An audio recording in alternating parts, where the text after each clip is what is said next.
And joining us now, Sean Harrington. He is the Canadian Market Manager for Better Place. That's a company that aims to reduce global dependency on oil everywhere. Welcome to TVO. Thank you for having me. I think before we find out a little more about the company, we need to get the vision in place here. So how's this all going to work?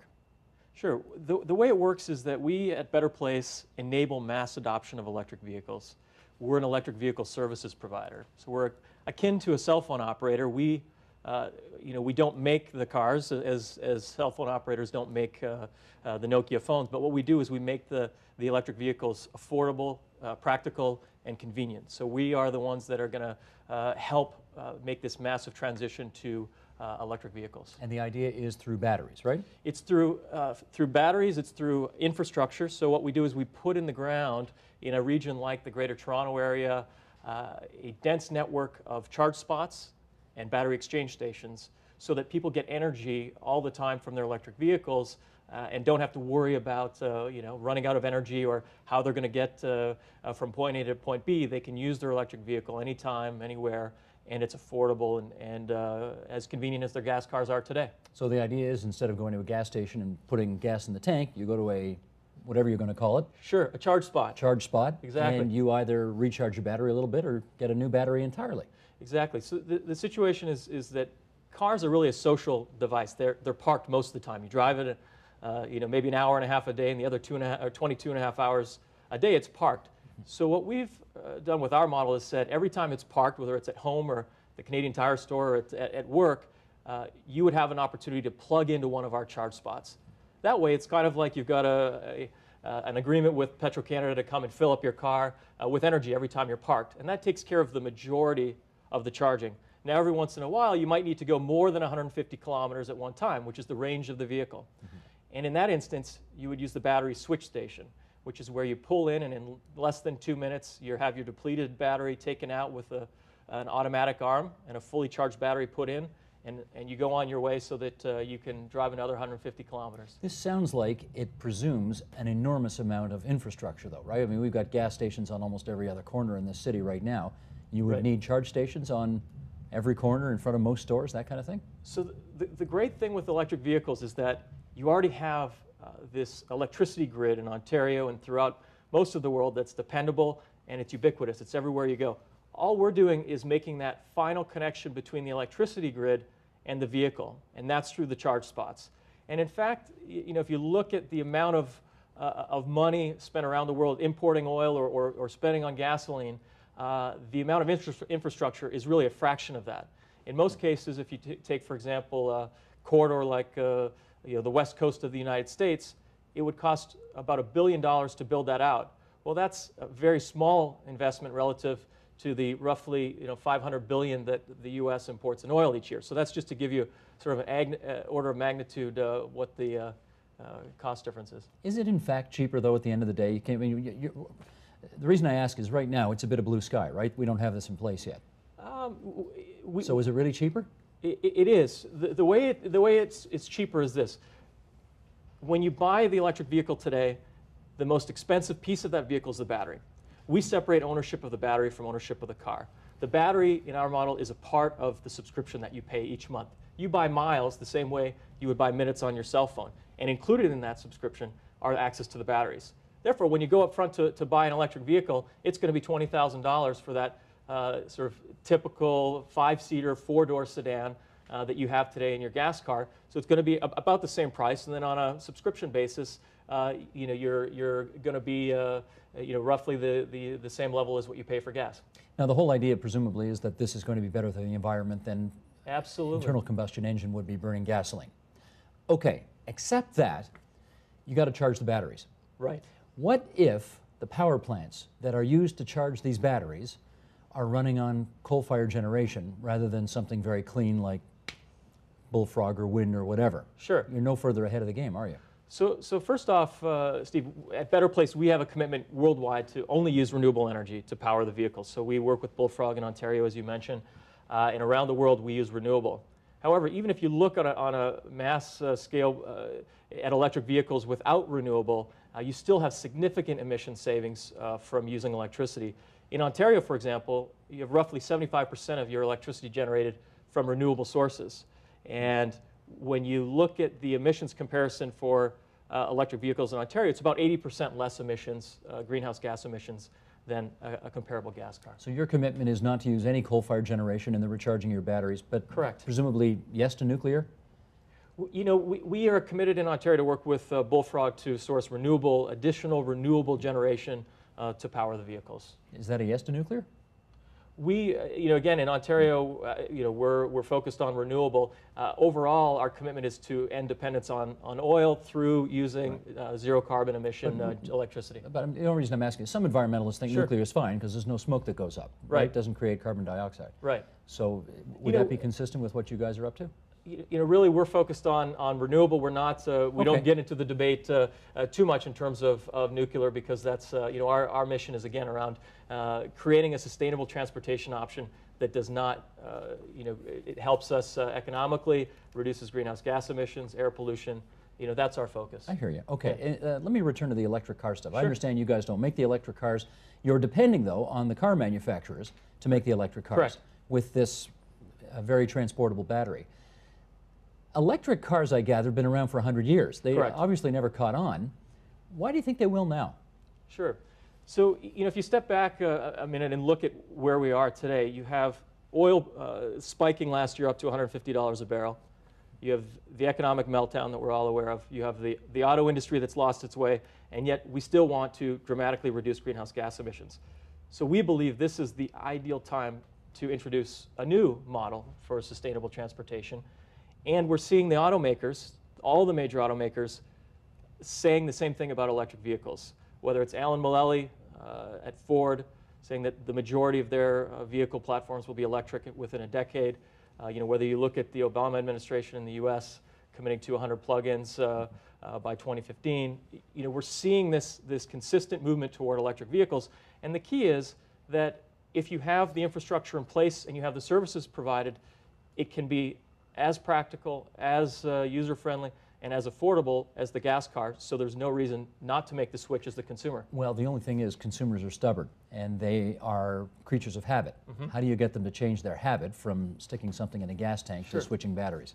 So one of the primary premises of Better Place is to make the switch to electric as easy as possible. We're trying to give them all the same things they have with their gas car in terms of, you know, the speed, in terms of you know, how you drive. Really, we're making electric vehicles to be consumed in a way that's very, very similar to how you do with gas cars. So we're not trying to change people's behaviors. You know, in parts of Canada, for example, you already have people plugging in their car. So that minor change of having to stop and you know, plug in your car whenever you park is a pretty reasonable assumption, we believe.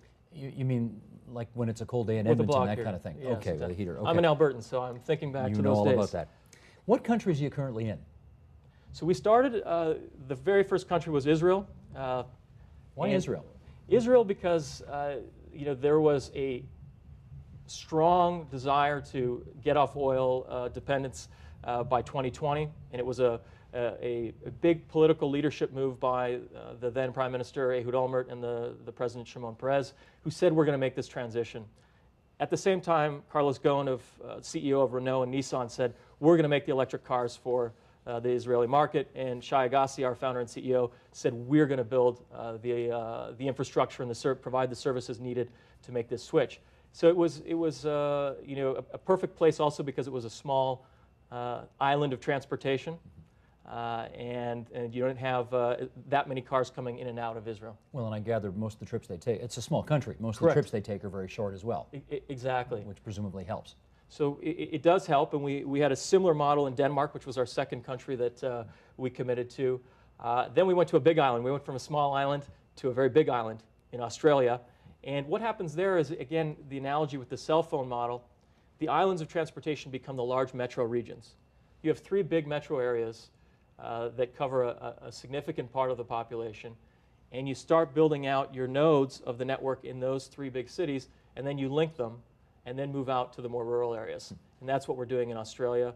And then we also announced Hawaii, followed by the Bay Area, and then most recently the commitment to Ontario with the announcement with Premier McGuinty. That was about 5 months yes. or so ago. So remind everybody about that announcement. Sure. You and the Premier and Sandra Pupatello, Yes. the Minister for Economic Development, did an Yes. announcement. What's the relationship? So we're in discussions around the world, and what we found was that the Ontario government was willing to take a leadership role, and we were very impressed with what they were doing on climate change, if you take the Green Energy Act as an example.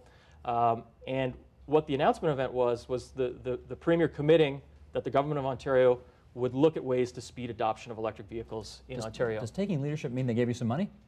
Right now, what they're doing is making a strong commitment to look at ways to provide incentives to consumers, to look at purchasing vehicles within the government fleet that are electric, to show by example, to provide support for infrastructure for electric vehicles at government facilities, but also at other locations. So they've made it clear that they're going to make a strong commitment to support the adoption of electric vehicles. Do you know, in your conversations with the car companies, what kinds of vehicles they are planning to make electric vehicles for this project? Sure. So with our first two car partners, Renault and Nissan, what we've seen is a company two companies that have an alliance coming and saying, we're excited about this. We're going to put our best team of engineers on it. We're going to invest $600 million over 3 years to create a fully functional electric vehicle that has the battery switch technology, and we're going to roll them off the line at about 100,000 a year by 2011. So Renault and Nissan have clearly taken the lead, and that's initially a lineup of sedans, but also we expect to follow, and we know from the roadmap that there's going to be a whole suite of vehicles that will come out. So again, Sure. Admittedly this is old school thinking here, but when you've got an internal combustion engine, you want a nice small car so you get higher gas mileage. Does that matter now, the size of the car, if it's battery powered? It does to a certain extent, but again, what we're trying to do is to say, if you've got renewable energy, then you have a zero emission vehicle. And whether it uses a little bit more electricity, as long as it's using renewable, you have zero emissions. And secondly, to your point before, Steve, we're trying to make the transition as easy as possible. We're not a car company, and we're not trying to presume to say what type of cars people want to buy. What we're saying is we want to make these cars have to be the same type of cars that people drive already today. So people could drive Hummers guilt-free then, because you're not getting 5 miles to the gallon anymore. If people really wanted to go that way, certainly that won't be the first lineup of cars that we have. But obviously, instead of using as much gasoline as we have been, we will be using presumably more power and drawing on the grid more. Is that, should we be concerned about that?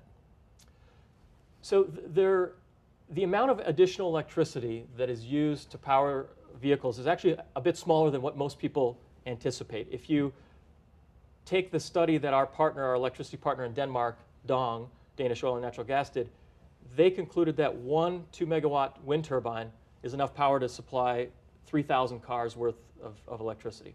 So, one turbine for 3,000 cars is a pretty manageable growth if you think of adding additional renewable. But what is important, and that's where we at Better Place come in, is to make sure that those vehicles are charged in a smart way, such that we're not putting a strain on the grid.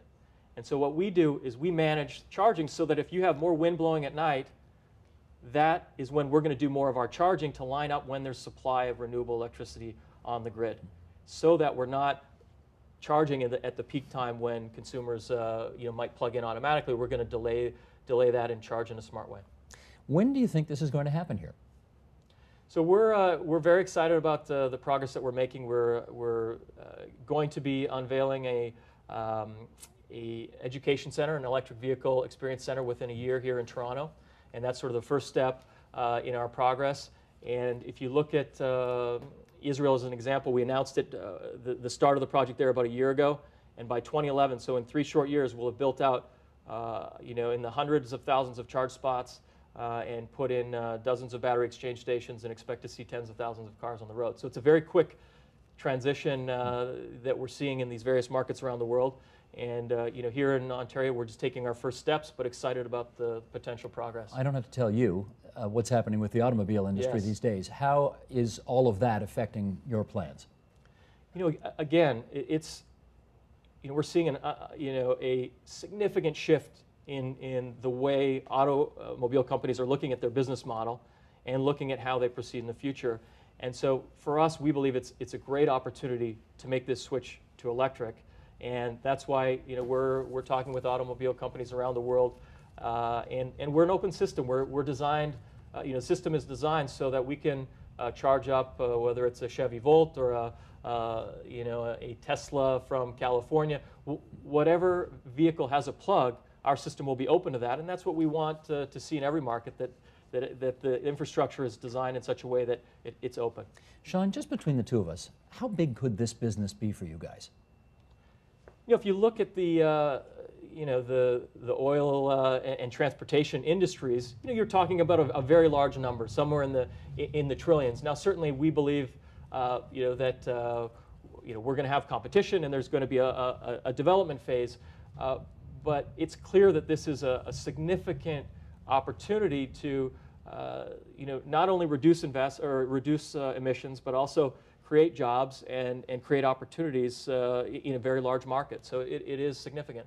I know, but I'm looking for a number here. I know that you've got $200 million already, right? That you went out and got your initial venture capital. We raised $200 million initially, and then another $130 million for our deployment in Denmark. Okay. So when you showed the prospectus to those folks, what was the little number you had in the final column that said, "Here's how much we could make"? Sure. Clearly, we want to provide an opportunity for investors that they want to invest in, so we can put this in the ground. So it has to meet that minimum bar. But again, the company is mission driven. We are here because of. I believe you, Sean. Sure. What's a number? It's a good enough number to get investors to. Know what to say? To invest. No, I mean it's a big number. No, I know you're mission driven because I've seen all your stuff, and it looks very impressive. Right. We thank you for coming into TV Thank you very much. to tell us about it. Thanks so much. Thank you.